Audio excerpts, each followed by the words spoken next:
Dans les colonnes de Soir Mag, en kiosque ce mercredi 27 mai, Florent Pagny revient sur son cancer des poumons, aujourd'hui en rémission. Si le combat se poursuit malgré tout, le chanteur choisit de rester optimiste face à la maladie. Un long combat.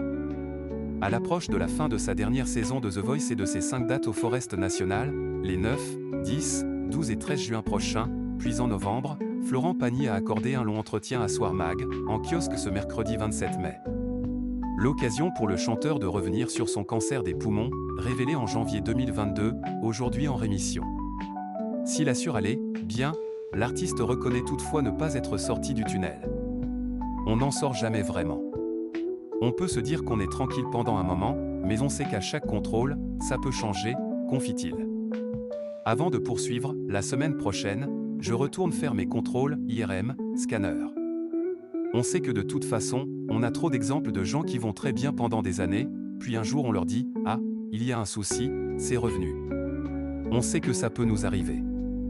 Auprès de nos confrères, Florent Pagny ajoute « C'est l'inconvénient, c'est pour ça que cette maladie s'appelle le crabe ». À un moment, il reste un peu accroché. Mais l'interprète de Savoir Aimer préfère relativiser « Mais bon, pour l'instant, depuis 2 ans et demi, tous mes contrôles sont bons, alors je continue sans y penser », précisant « Moi je n'y pense pas si on ne m'en parle pas, d'ailleurs je n'en parle jamais ». Pour lui, c'était déjà fini, la réaction de Florent Pagny à l'annonce de son cancer révélée par sa femme.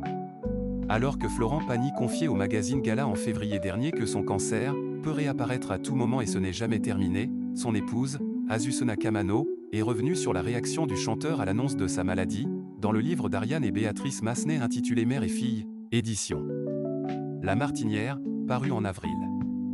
Ça a été un choc. Quand Florent l'a su, il a été fortement bouleversé. Pour lui, c'était déjà fini, raconte-t-elle. De son côté, la peintre explique avoir pris la nouvelle à la légère, ne sachant pas si elle était dans le déni ou simplement convaincue que ce n'était pas grave. La mère de famille affirme n'avoir jamais dramatisé la situation et avoir préféré prendre les choses en main, notamment parce qu'elle avait déjà vécu une expérience similaire avec son père, 35 ans plus tôt.